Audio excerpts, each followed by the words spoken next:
Hello दोस्तों, movie mania में आपका स्वागत है। आज हम आपको 2016 की historical drama movie the innocence के बारे में बताने वाले हैं। मूवी की शुरुआत में हमें सिस्टर टेरेसा चर्च से छुपकर बाहर जाती हुई दिखाई देती है। दरअसल वो डॉक्टर की तलाश में वहाँ से जाते रहती है क्योंकि चर्च में बहुत सारे नन्स प्रेग्नेंट हो चुकी हैं। उन्हें ढूंढते हुए एक डॉक्टर मिलती है जिनका नाम मेटिल्डा होता है। मेटिल्डा उसे बताती है कि वो अभी उनके साथ नहीं जा सकती क्योंकि वो जर्मन आर्मी के लिए काम कर रही है, पर उन्हें वो विश्वास दिलाती हैं कि वो रात में वहाँ जरूर आएंगी। रात होने पर डॉक्टर मेटिल्डा जर्मन आर्मी से छुपते हुए चर्च आती जहाँ वो सिस्टर टेरेसा से मिल। उसके बाद जब अंदर आती है तो वो एक औरत को प्रेगनेंसी में बहुत दर्द से तड़पते हुए देखती है। दरअसल उस औरत के घर वालों ने उसे प्रेग्नेंट होने पर घर से निकाल दिया। बच्चे की डिलीवरी होने पर डॉक्टर मेटिल्डा उन्हें बताती है कि अब उन्हें एक इंजेक्शन लगाना होगा जिसके लिए उन्हें फिर से कैंप में वापस जाना पड़ेगा। जब डॉक्टर मेटिल्डा कैंप में वापस जाते रहती हैं तब उन्हें सिस्टर फेरेंडे बोलती हैं कि आपको यहाँ वापस नहीं आना चाहिए क्योंकि अगर उसे कोई यहाँ आते हुए देख लेता है तो उनके लिए बहुत बड़ी मुसीबत हो जाएगी। यह बात सुनकर मेटिल्डा उन्हें इंजेक्शन दिए हुए ही वहाँ से वापस आ जाती हैं। जब वो कैंप पर आती हैं तो सुबह हो चुके रहता है जहाँ पर उन्हें सभी लोग वापस आते हुए देख चुके रहते हैं। ऑपरेशन के समय डॉक्टर उनसे पूछता है कि आप कल रात कहाँ गई थी, जिस पर मेटिल्डा कहती है कि मेरी तबीयत बहुत खराब हो गई इसलिए मैं बाहर गई थी। जो सुनकर डॉक्टर उन्हें एक दिन रेस्ट करने के लिए बोलता है। अब हम चर्च में वापस देखते हैं जहाँ पर मैडम गाया को पता चल जाता है कि सिस्टर टेरेसा ने वहाँ एक डॉक्टर को लाया था, इसलिए उसे पनिशमेंट के रूप में हफ्तों भर के लिए रूम में कैद कर दिया जाता है। 2 दिन बाद मेटिल्डा चर्च में वापस आती है। वो उस औरत से मिलने आ रही थी जिसका उसने डिलीवरी किया था, पर आने के बाद पता चलता है कि उसके बच्चे को किसी ने अडॉप्ट कर लिया है। उनके आने की खबर हेड मैडम गाया को भी पड़ जाता है, इसलिए वो उसे अपने पास बुलाती है और वो उसे बताती है कि कुछ दिनों पहले उनके नन को एक जर्मन सिपाही लेके गया था, जिसके बाद यहाँ हर नन धीरे धीरे करके प्रेग्नेंट होने लग गई है। इसके लिए मेटिल्डा उन्हें बोलती है कि आपने ये चीज डॉक्टर को क्यों नहीं बताई। मैडम गाया बोलती है कि अगर यह बात बाहर आ जाएगी तो उनके चर्च की बहुत बदनामी होगी और उन्हें ये चर्च बंद करना पड़ेगा। इस पर मेटिल्डा उन्हें विश्वास दिलाती है कि वो इस बात को किसी को नहीं बताएगी, जिसके लिए मैडम गाया उसे नर्स के इलाज की परमिशन दे देती है। अब हम रात में मेटिल्डा को अपने बॉयफ्रेंड स्टेवन के साथ मौज मस्ती करते हुए देखते हैं, पर वो रोमांस की बातें छोड़कर देश के बिगड़ते हालात के बारे में बातें करते रहते हैं।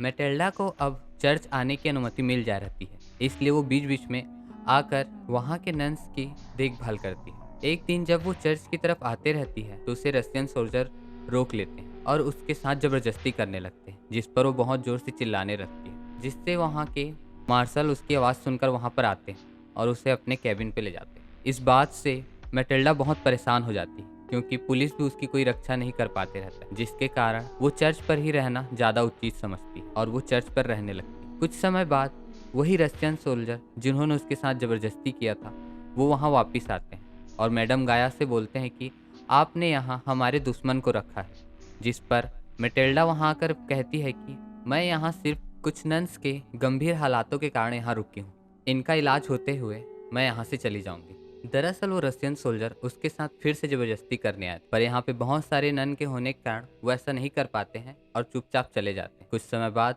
मेटिल्डा को पता चलता है कि मैडम गाया के साथ भी उन्होंने जबरदस्ती किया है। जब वो वापस कैंप में आती है तो उसे कैंप चीफ अपने पास बुलाता है और उससे कहता है कि उन्हें पता चल गया है कि वो हर रात कहीं जाती है, पर वो इसके लिए कोई स्ट्रिक्ट डिसीजन नहीं ले रहा, पर अगर इसके बाद वो ऐसा करती है तो उसे पनिशमेंट दिया जाएगा। मेटिल्डा इस बात को सीरियसली नहीं लेती और अब भी चर्च जाने लगती और नन का इलाज करती रहती है। इस बीच वो एक और नन का डिलीवरी करने वाली रहती है, जिस पर नन उन्हें बताती है कि उसे पता ही नहीं है कि वो प्रेग्नेंट है, उसे इस चीज की कोई जानकारी नहीं रहती है। उसके बेहोशी हालत पे वो बच्चे की डिलीवरी करती है। वो इस चीज को मैडम गाया को कहती है और बोलती है कि हमें इस बच्चे के बारे में उस नन को नहीं बताना चाहिए क्योंकि वो बच्चा संभालने के काबिल नहीं है, इसलिए उस बच्चे को वो एक सोफिया नाम की लड़की को दे देते उसे रख रखाव के लिए। जब मेटिल्डा अपने कैंप में वापस आती है तो उसे पता चलता है कि वर्ल्ड वार 2 के कारण आधे डॉक्टरों को वादिन और आधे डॉक्टरों को फ्रांस भेजा जा रहा है। यह सुनकर वो और उसका बॉयफ्रेंड स्टीवन बहुत परेशान हो जाते हैं क्योंकि वो एक दूसरे को छोड़ना नहीं चाहते रहते। कुछ दिनों बाद मैडम गाया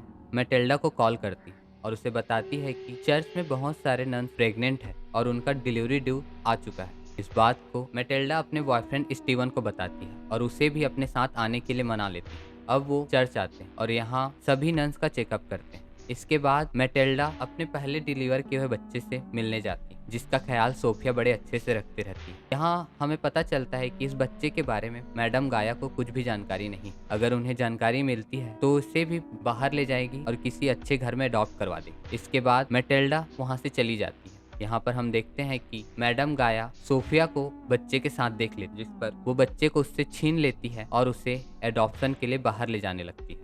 इस पर हमें एक बात और पता चलती कि मैडम गाया उन बच्चों को किसी परिवार को नहीं देती, बल्कि बदनामी के चक्कर में उन्हें रास्ते में ही छोड़ देती है। इसके बाद हम स्टेवन और मैटिल्डा को देखते हैं, जिन्होंने कई नर्स के डिलीवरी एक साथ करवाई है। इसी बीच उन्हें सोफिया की चीखने की आवाज़ सुनाई देती है। जब वहाँ पे आते हैं तो उन्हें पता चलता है कि सोफिया ने छत से कूद कर खुदकुशी कर ली है। इसका कारण उन्हें पता चलता है कि जब सोफिया से मैडम गाया ने वो बच्चा छीना था तो उसने सुसाइड करने की मन बना लिया, इसलिए उसने सुसाइड कर लिया। ये सब देखकर स्टीवन और मैटिल्डा को बहुत बुरा लगता है और वो वहाँ से चली जाती है। एक दिन सिस्टर मारिया को यह चीज पता चलती है कि जो बच्चे मैडम गाया एडॉप्शन के लिए लेके जाती थी, उन बच्चों को उन्होंने किसी को नहीं दिया, इसलिए वो उनसे इस बारे में पूछती, जिस पर मैडम गाया कुछ बोलने के लिए तैयार नहीं रहती।